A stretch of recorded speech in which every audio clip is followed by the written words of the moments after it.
ಸ್ನೇಹಿತರೆ ನಮಸ್ಕಾರ. ಗೃಹಲಕ್ಷ್ಮಿ ಯೋಜನೆಯ ಬಿಗ್ ಅಪ್ಡೇಟ್ಗೆ ಸ್ವಾಗತ. ಈ 8 ನಿಮಿಷದ ವಿಡಿಯೋ ಬಹಳ ಕ್ಲಾರಿಟಿ ಸಿಗುವಂತಹ ವಿಡಿಯೋ. ಗೃಹಲಕ್ಷ್ಮಿ ಯೋಜನೆಯಲ್ಲಿ ಸದ್ಯಕ್ಕಿರ್ತಕ್ಕಂತಹ ಎಲ್ಲ ಡೀಟೇಲ್ಸ್ಗಳು ಕೂಡ ನಿಮಗೆ ಸಿಗುವಂತಹ ವಿಡಿಯೋ ಸ್ನೇಹಿತರೆ. 28ನೇ ಕಂತಿನ ಹಣ ಪ್ರಾರಂಭವಾಗಿದೆ. ಆಲ್ರೆಡಿ ಈಗಾಗಲೇ ಬೆಂಗಳೂರು ನಗರ, ಬೆಂಗಳೂರು ಗ್ರಾಮಾಂತರ, ವಿಜಯನಗರ, ಧಾರವಾಡ, ಯಾದಗಿರಿ, ಉತ್ತರ ಕನ್ನಡ, ದಕ್ಷಿಣ ಕನ್ನಡ ಸೇರಿದಂತೆ ಇನ್ನು ಹಲವಾರು ಜಿಲ್ಲೆಗಳಿಗೆ ದುಡ್ಡು ಜಮಾ ಆಗಿದೆ. ಇದು ನಿನ್ನೆ ಮೊನ್ನೆ. ಆದರೆ ಇವತ್ತು ಕೂಡ 11 ಜಿಲ್ಲೆಗಳಲ್ಲಿರ್ತಕ್ಕಂತಹ ಗೃಹಲಕ್ಷ್ಮಿಯರ ಅಕೌಂಟ್ಗಳಿಗೆ ದುಡ್ಡು ಜಮಾ ಆಗ್ತಾ ಇದ್ದು, ಬನ್ನಿ ಸ್ನೇಹಿತರ, ಈ ಜಿಲ್ಲೆಗಳಂದ್ರೂ ನೀವು ತಿಳ್ಕೊಳ್ಳೇಬೇಕು. ಯಾಕಂದ್ರೆ ಈ ಜಿಲ್ಲೆಗಳಲ್ಲಿ ನಿಮ್ಮ ಜಿಲ್ಲೆನೂ ಕೂಡ ಆಗಿದ್ರೆ ನಿಮ್ಮ ಖಾತೆಗಳಿಗೂ ಕೂಡ ದುಡ್ಡು ಜಮಾ ಆಗುವಂತಹ ಸಾಧ್ಯತೆ ಇದೆ. ಹೀಗಾಗಿ ಬಹಳ ಇಂಪಾರ್ಟೆಂಟ್ ಮಾಹಿತಿ. ರಾಜ್ಯದ ಎಲ್ಲ ಗೃಹಲಕ್ಷ್ಮಿಯರು ಕೂಡ ಈ ವಿಡಿಯೋನ ಮಿಸ್ ಮಾಡದೆ ಕೊನೆವರೆಗೂ ವಾಚ್ ಮಾಡಿ. 28ನೇ ಕಂತಿನ ಹಣ ಅಷ್ಟೇ ಅಲ್ಲ, 29ನೇ ಕಂತಿನ ಹಣದ ಬಗ್ಗೆ ಕೂಡ ಕ್ಲಾರಿಟಿ ಸಿಗತ್ತೆ. ಆದರೆ ಇನ್ನೊಂದು ಶಾಕಿಂಗ್ ನ್ಯೂಸ್ ಕೂಡ ಇದೆ.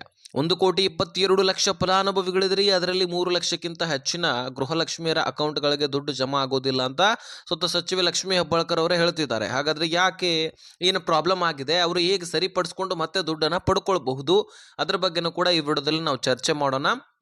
ಒಟ್ಟಾರೆಯಾಗಿ ಬಹಳ ಇಂಪಾರ್ಟೆಂಟ್ ಮಾಹಿತಿ.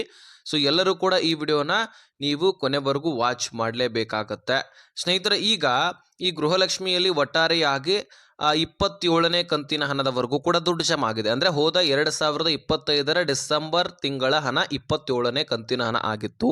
2025ರ ಡಿಸೆಂಬರ್ ತಿಂಗಳ ಹಣ. ಕ್ಲಾರಿಟಿ ಇರಲಿ ನಿಮಗೆ.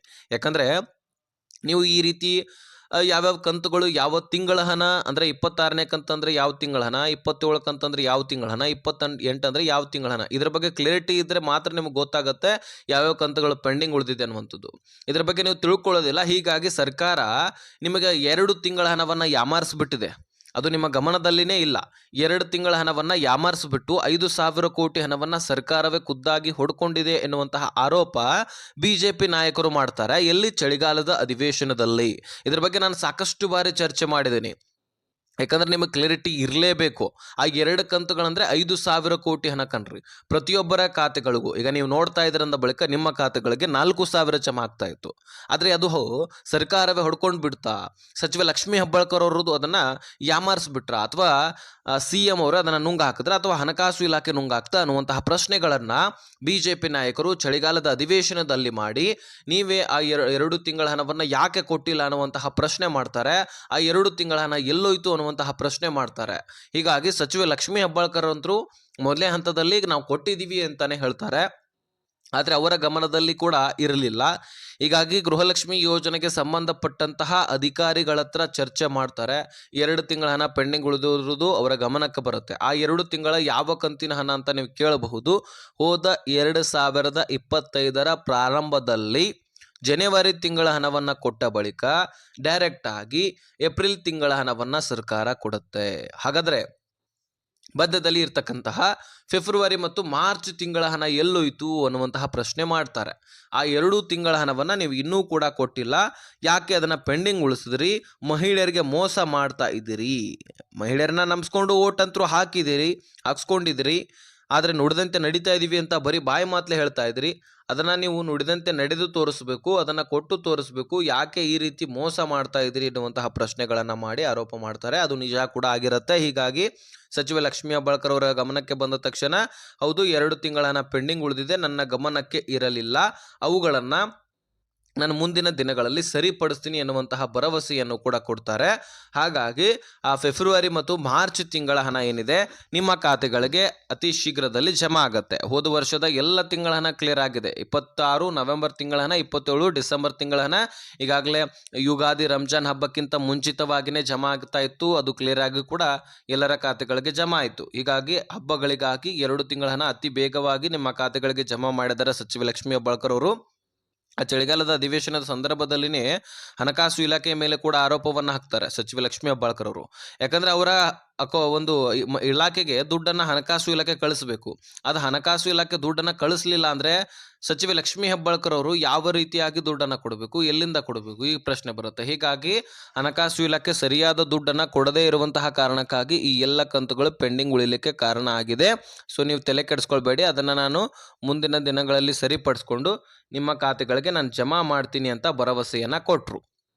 ಹೀಗಾಗಿ 2 ತಿಂಗಳ ಹಣವನ್ನು ನೀವು ಪಡ್ಕೊಳ್ತೀರಿ. ಅದರ ಜೊತೆಯಾಗಿ ಈಗ ಪೆಂಡಿಂಗ್ ಉಳಿದಿರ್ತಕ್ಕಂಥದ್ದು ಜನವರಿ ತಿಂಗಳ ಹಣ, ಜೊತೆಗೆ ಫೆಬ್ರವರಿ ತಿಂಗಳ ಹಣ, ಹಾಗೆ ಮಾರ್ಚ್ ಕೂಡ ಎಂಡ್ ಆಗ್ಲಿಕ್ಕೆ ಬಂದಿದೆ.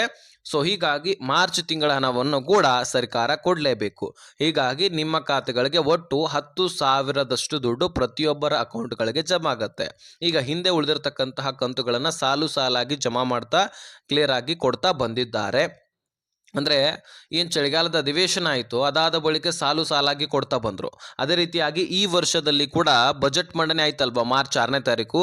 ಆ ಸಂದರ್ಭದಲ್ಲಿ ಗೃಹಲಕ್ಷ್ಮಿ ಯೋಜನೆಗೆ ಈ ವರ್ಷದಲ್ಲಿ ಎಷ್ಟು ಖರ್ಚು ವೆಚ್ಚ ಆಗ್ತಾ ಇತ್ತೋ ಅಷ್ಟು ದುಡ್ಡನ್ನು ಹಣಕಾಸು ಇಲಾಖೆಗೆ ಈಗಾಗಲೇ CM ಸಿದ್ದರಾಮಯ್ಯನವರು ಬಜೆಟ್ ಮುಖಾಂತರ ಘೋಷಣೆ ಮಾಡಿಬಿಟ್ಟಿದ್ದಾರೆ. 28,608 ಕೋಟಿಯನ್ನು ಬರೀ ಗೃಹಲಕ್ಷ್ಮಿ ಯೋಜನೆಗೋಸ್ಕರನೇ ಮೀಸಲಿಡಲಾಗಿದೆ.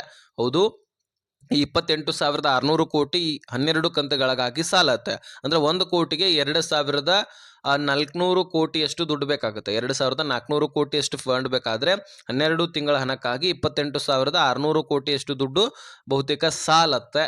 ಹೀಗಾಗಿ ಅದರಲ್ಲಿ ಗೃಹಲಕ್ಷ್ಮಿ ಬಹಳಷ್ಟು ಜನರನ್ನು ತೆಗೆದಾಕಲಾಗತ್ತೆ ಮತ್ತು ಆ್ಯಡ್ ಕೂಡ ಮಾಡಲಾಗತ್ತೆ. ಹೀಗಾಗಿ ಇಷ್ಟು ದುಡ್ಡು ಸಾಲತ್ತೆ. ಆ ದುಡ್ಡನ್ನು ನಿಮ್ಮ ಅಕೌಂಟ್ಗಳಿಗೆ ಜಮಾ ಮಾಡಲಿಕ್ಕೆ ಯಾವುದೇ ತೊಂದರೆ ಇಲ್ಲ. ಈ ವರ್ಷದಲ್ಲಿ ಎಷ್ಟು ದುಡ್ಡು ಬೇಕೋ ಅಷ್ಟು ದುಡ್ಡನ್ನು ಮೀಸಲಿಡಲಾಗಿದೆ.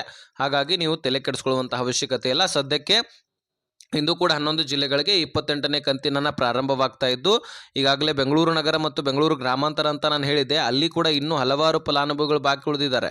ಯಾಕಂದರೆ ಸರ್ಕಾರ ಹೇಳ್ತಾ ಇದೆ, ಈಗ ಹಣಕಾಸು ಇಲಾಖೆಗೆ ದುಡ್ಡು ಬಿಡುಗಡೆ ಆದ ತಕ್ಷಣ ಮಹಿಳಾ ಮತ್ತು ಮಕ್ಕಳ ಕಲ್ಯಾಣ ಇಲಾಖೆಗೆ ಅಲ್ಲಿಂದ ಏನಾಗುತ್ತೆ 35 ತಾಲೂಕು ಗ್ರಾಮ ಪಂಚಾಯಿತಿಗಳಿಗೆ ದುಡ್ಡನ್ನು ಕಳುಹಿಸಲಾಗತ್ತೆ. ಆ 35 ತಾಲೂಕು ಗ್ರಾಮ ಪಂಚಾಯಿತಿಗಳು ಎಲ್ಲಿವವು ಅಂದರೆ ಇದೇ ಬೆಂಗಳೂರು ನಗರ ಮತ್ತು ಬೆಂಗಳೂರು ಗ್ರಾಮಾಂತರದ ಸುತ್ತಮುತ್ತ ಇರತಕ್ಕಂತಹ ತಾಲೂಕು ಗ್ರಾಮ ಪಂಚಾಯಿತಿಗಳು. ಹೀಗಾಗಿ ಅಲ್ಲಿಯೇ ದುಡ್ಡು ಕಳಿಸಲಾಗತ್ತೆ. ಅಲ್ಲಿರ್ತಕ್ಕಂತಹ ಎಲ್ಲ ಪ್ರೊಸೆಸರನ್ನು ಮುಗಿಸ್ಕೊಂಡು ಮತ್ತೆ ವಾಪಸ್ ರಿಪೀಟ್ ಮಹಿಳಾ ಮತ್ತು ಮಕ್ಕಳ ಕಲ್ಯಾಣ ಇಲಾಖೆಗೆ ಬಂದು ಅಲ್ಲಿ ಉಳಿದಿರ್ತಕ್ಕಂತಹ ಅಲ್ಪ ಸ್ವಲ್ಪ ಪ್ರೊಸೆಸರನ್ನು ಮುಗಿಸ್ಕೊಂಡು ಅಲ್ಲಿಂದ DBT ಟ್ರೆಜರಿಗೆ ಪುಷ್ ಆಗಿ ಅಲ್ಲಿಂದ ಮತ್ತೆ ಬ್ಯಾಂಕ್ಗಳು ಅಪ್ಡೇಟ್ ಮಾಡಿಕೊಂಡು ನಿಮ್ಮೆಲ್ಲರ ಖಾತೆಗಳಿಗೆ ದುಡ್ಡನ್ನು ಜಮೆ ಮಾಡಲಾಗುತ್ತೆ. ಜಮೆ ಅಂದರೆ ಡೈರೆಕ್ಟಾಗಿ ಎಲ್ಲ ಜಿಲ್ಲೆಗಳಿಗಲ್ಲ, ಮೊದಲು ಮತ್ತೆ ಟ್ರಯಲ್ ನಡೆಯುತ್ತೆ ಬೆಂಗಳೂರು ನಗರ ಮತ್ತು ಬೆಂಗಳೂರು ಗ್ರಾಮಾಂತರದಲ್ಲಿ. ಅಲ್ಲಿ ಏನಾದರೂ ತಾಂತ್ರಿಕ ದೋಷ ಕಾಣುತ್ತಾ ಅಥವಾ ಇನ್ಯಾವುದೇ ದೋಷಗಳು ಕಾಣುತ್ತಾ ಅನ್ನುವಂಥದ್ದನ್ನು ಚೆಕ್ ಮಾಡಲಾಗುತ್ತೆ.